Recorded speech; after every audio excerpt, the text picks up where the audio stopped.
কোনো দোষ করে তারা সঙ্গে সঙ্গে আল্লাহর কাছে মাপ চায়।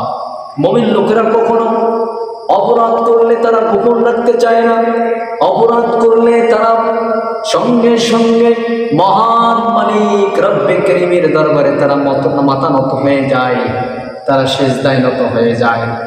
মুমিন হলেন আল্লাহ তাআলার বন্ধু। কথা বলেন ঠিক কিনা?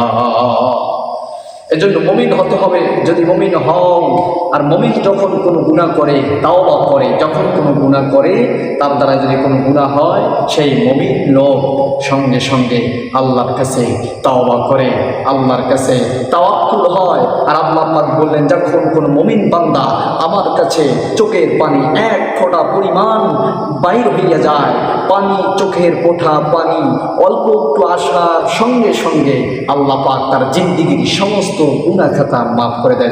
সুবহানাল্লাহ।